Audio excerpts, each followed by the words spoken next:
नमस्कार सर. नमस्कार. Sir, इराणवर America आणि इस्रायलने जो हल्ला केला आहे आणि त्यामुळं भारतामध्ये गॅसचा तुटवडा झाला आहे. पेट्रोलियमच्या किमती वाढत्याल, आता डिझेल पेट्रोल या किमतीसुद्धा वाढण्याची शक्यता निर्माण झाली आहे. आणि शासनानं गॅसच्या संदर्भात आस्मा जो काही कायदा आहे इमर्जन्सीचा, तो इमर्जन्सी लागू केली आहे ती कायदा. आणि त्यामध्ये त्यांनी एक बायोमास नावाचं, म्हणजे बायोमास शब्द वापरलेला आहे किंवा आता पुन्हा परत, म्हणजे वृक्षाची, म्हणजे लाकडं, गोवऱ्या, म्हणजे पारंपरिक इंधनाकडं जावं लागेल का? म्हणजे हे जे जागतिक संकट कोसळलं आहेच म्हणता येईल.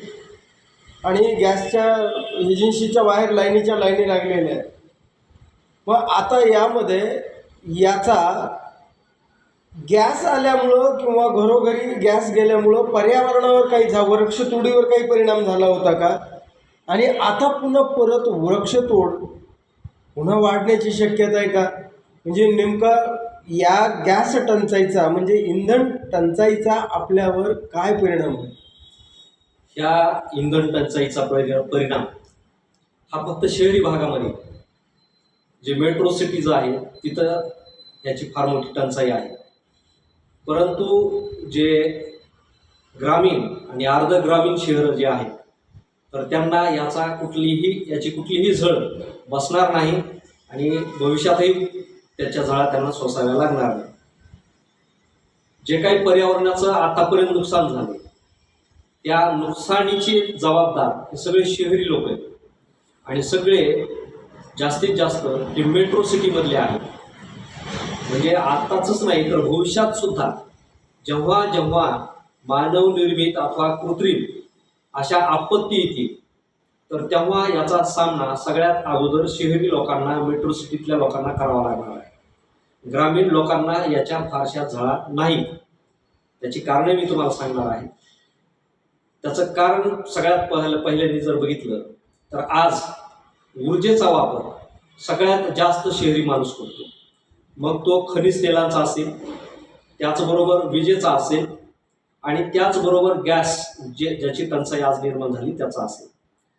याचा एकूण लोकसंख्येच्या, जागतिक लोकसंख्येच्या प्रमाणात बघितलं तर मेट्रो सिटीतले लोक हे अत्यंत मोठ्या प्रमाणामध्ये याचा उपभोग घेतात.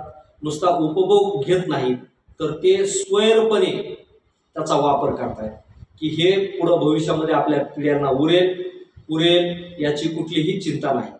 आज आपल्याला इराणच्या निमित्तानं त्याची जाणीव आपल्याला करून दिली निसर्गानं असं म्हणा, किंवा मानव निर्मित संकटामुळे ती आपल्याला झाली. आता तुम्ही पेपरमध्ये बातम्या वाचत असताल किंवा 4 दिवस, 8 दिवस, 15 दिवस, एवढ्या दिवस पुरेल एवढाच गॅस जे कमर्शियल उद्योजक आहेत, व्यावसायिक आहेत, हॉटेल व्यावसायिक आहेत, तर त्यांच्याकडे शिल्लक असल्याच्या बातम्या आपल्याला येतात, बरोबर. परंतु हे टंचाई किंवा हे आपत्ती त्याच लोकांना आहे ज्यांनी आतापर्यंत पैशाशिवाय दुसरं काहीच कमवलं नाही. म्हणजे ज्यांनी आतापर्यंत ज्या काही सेवा केल्या, मग ते हॉटेल व्यावसायिक असो किंवा कोणी असो, तर यांनी काय केलं की या सगळ्या माध्यमातून, सेवा व्यवसायातून फक्त पैसा आणि पैसा कमवला. त्यांनी पर्यावरणाकडे लक्ष दिलं नाही. त्यांनी आपल्या आजूबाजूला काय घडतंय याच्याशी त्यांना काही देणं घेणं नाही. त्याचे परिणाम कधी ना कधी निसर्ग आपल्याला परतून देतो आणि त्याचे भोग आपल्याला भोगायला लावतो. आता सगळ्यात महत्त्वाचा मुद्दा हा आहे की याचे परिणाम सगळ्या जगातल्या सगळ्या लोकांवरती नाहीत. त्यामध्ये जो ग्रामीण जीवन जगत असलेला माणूस आहे, अर्बन भागातला, तर त्याला याचे परिणाम नाहीत. कारण त्यांनी काय केलं की तो 50% जरी आजच्या विकसित जगासोबत जगत असला तरी गॅसचा वापर तो शहरी लोकांपेक्षा कमीच करतो. शहरी लोकांना जर 1.5 महिना 1 महिना सिलेंडर जात असेल, तर ग्रामीण भागात आजही 3 महिने सिलेंडर पुरतं, 4 महिने सिलेंडर पुरतं. त्याचं कारण असं आहे की ग्रामीण माणूस आजही 50% स्वयंपाक हा चुलीवरती करतो. आता मग चुलीवरती स्वयंपाक करतो, मग जळणासाठी तो लाकूड वापरतो का, झाडं तोडतो का? नाही. झाडं तोडण्याचा जो काही रेशो होता तो पूर्वीपेक्षा थोडाफार कमी झालेला आहे. थोडाफार वृक्षतोड चालूच आहे, बरोबर आहे की नाही? परंतु ही वृक्षतोड चुलीच्या जळणासाठी नाही. ही वृक्षतोड आहे वृक्ष विकून त्यातून पैसा कमवण्यासाठी. म्हणजे पैशाच्या गरजेसाठी वृक्षतोड आहे, तुमच्या इंधनासाठी नाही. ही पूर्वी सुद्धा इंधनासाठी वृक्षतोड नव्हती आणि आजही नाही. त्याचं कारण असं आहे की आपल्या शेतामध्येच इतकं बायोमास निघतं की ते तुम्हाला वर्षभर पुरेल एवढा इंधन देतं. मग आता जर बघितलं तर तुराट्या आहेत, आता शेतं रिकामे झाले, तुराट्या निघल्या. ज्यांच्याकडं काय म्हणायचं त्याला 10 गुंठे तूर होती ना, त्याला 6 महिने पुढच्या तुराट्या पुरतील एवढं इंधन ते तुराट्या देतं. पळाट्या आहेत, ज्यांचा कापूस आता उपटणं चालू आहे त्या पळाट्या आहेत. बरं, याच्याही व्यतिरिक्त तुम्हाला एक सांगतो की बांधावरती बावळे असतात, बोरी असतात. उन्हाळा सुरू झाला की आजूबाजूचे शेरडुके, जे शेळी सांभाळणारे लोक आहेत, ते आपलं त्या साळायचं काम करतात, फाटा पाडायचं काम करतात. त्या शेळ्यांसाठी जो फाटा पाडलेला असतो बाबळी बोरींचा, ते जे उरलेलं शुष्क झालेलं लाकूड असतं किंवा फाटा असतो ना, ते सुद्धा इतक्या मोठ्या प्रमाणात असतं की ते एका कुटुंबाचं वर्षभराचं ज्वलन किंवा स्वयंपाक पुरेल एवढं असतं. मग याच्यासाठी बुडासकट वृक्ष तोडायची गरज पूर्वी नव्हती ना, आज पण नाही. बरोबर आहे की हां? बरं, त्याच्यानंतर आपल्या दारामध्ये गाय असते, म्हैस असते, बैल असतात. त्याच्यापासून ज्या गोवऱ्या निर्माण झाल्या होतात, त्या गोवऱ्या थापायचं काम आता उन्हाळ्यात चालू असतं. त्या गोवऱ्या यासाठी थापलेल्या असतात की पावसाळ्यात त्या कामाला याव्या. म्हणजे ही जी आपली नैसर्गिक संस्कृती आहे ती ग्रामीण भागामध्ये आजही 50% टिकून आहे. याच्यामध्ये आणखीन एक गोष्ट आहे की पाठीमाग उज्ज्वला गॅस आला आणि ग्रामीण भागामध्ये सुद्धा प्रधानमंत्र्यांनी जाहीर केलं की घरोघर गॅस पुरवठा करायचा. लोकांनी ऐकलं नाही, ते बरं झालं. कारण हे जे गॅस पुरवठा आहे का, हे राजकारणी लोक हे मोठ्या उद्योगपतींच्या व्यवसायाच्या विस्तारासाठी आपल्याला बळी पाडतात. हे करा, ते करा, म्हणजे आपल्याला ते करायला भाग पाडतात. आपण त्यांचं सगळंच ऐकलंच पाहिजे असं नाही. आज तुम्हाला त्याची जाणीव झाली असेल की सगळ्या लोकांनी ते गॅस घेतले पण त्याचा वापर तितका नाही, म्हणून आज त्यांच्यावरती गॅस टंचाई नाही.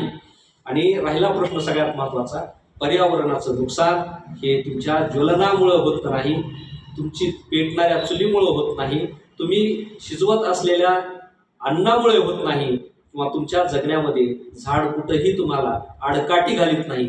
झाड तुम्हाला तेव्हाच अडचण ठरतं जेव्हा आपल्या मनामध्ये आपल्या गरजा, सुखवस्तू गरजा म्हणा त्याला, म्हणजे अनावश्यक गरजा की ज्या म्हणजे भौतिक जगामधून आपल्याला मिळवायच्या, त्या मिळवण्याच्या हव्यासामध्ये झाड बळी पडतं आणि तिथं पर्यावरण संपतं. हे यातलं मुख्य सार आहे.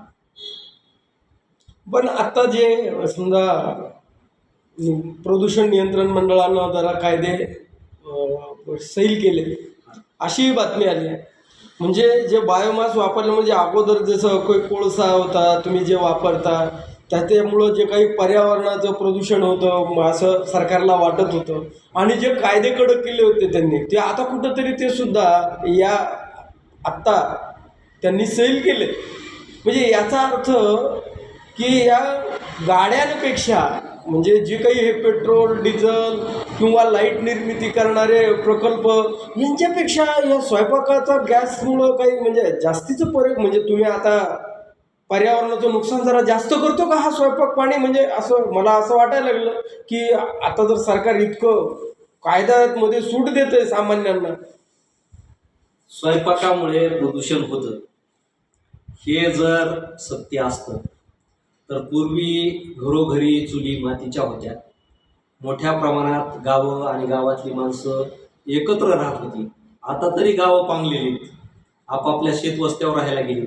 त्या काळामध्ये तर सगळ्या गावामध्ये एकत्र लोक राहत होती, सगळ्यांच्या घरी चुली पेटत होत्या, तरी सुद्धा गाव असं धुपानात कोंडलेलं आपल्याला दिसत नव्हतं. त्याचं कारण असं आहे की जेव्हा लाकूड जळतं तेव्हा त्याच्यामधून कार्बन रिलीज होतो. आता कार्बन कुठला राहतो किंवा धूर कुठला राहतो त्यामधला, की 2 प्रकारचे असतात की जे वातावरणामध्ये डिझॉल्व्ह होणारा आणि काही प्रदीर्घ काळ वातावरणात टिकून राहणारा.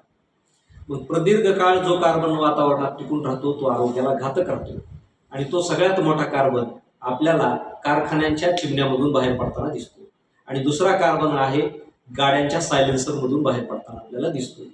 त्याचा परिणाम या सगळ्या जैवविविधतेवरती होतो. आता राहिला नियामक मंडळ. प्रदूषण नियामक मंडळ हे चुलीच्या धुरामुळं जर म्हणजे प्रदूषण होत आहे असं म्हणत असेल तर कदाचित ते कारखान्यांना सूट देऊन सर्वसामान्य माणसांना जबाबदार धरते किंवा त्याच्यावरती ते ढकलून देत आहे असं म्हणता येईल. त्याचं कारण असं आहे की आपल्या मराठवाड्यातल्या औरंगाबादमधल्या अशा अनेक कंपन्या आहेत की ज्यांनी त्यांची प्रदूषण मर्यादा कितीतरी पटीनं ओलांडलेली, परंतु त्यांना नील सर्टिफिकेट देण्यासाठी हेच पर्यावरण महामंडळ जबाबदार आहे, प्रदूषण नियामक मंडळ जबाबदार आहे. कारण यांच्या माध्यमातून फार मोठ्या प्रमाणात प्रदूषणाचं नुकसान होत आहे. पाठीमागच्या वर्षी मी एक बातमी वाचली होती की जालन्यामधल्या एका कंपनीला कितीतरी कोट्यावधीचा दंड त्यांनी ठोठावलेला होता. त्या दंडाच्या पेक्षा खूप मोठ्या पटीमध्ये त्या कारखान्यातून बाहेर पडणारा गॅस आणि रसायनं होती.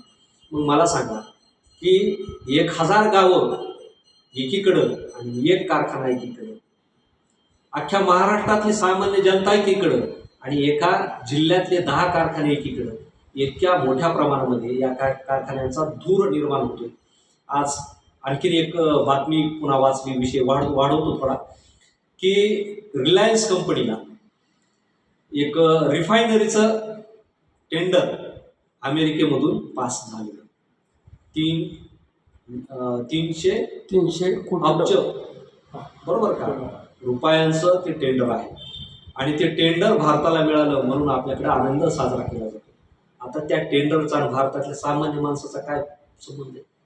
ते टेंडर अंबानीला भेटलं. अंबानी काय ते 300 मधले 30 अब्ज रुपये काय सामान्य माणसात वाटणार नाही. उलट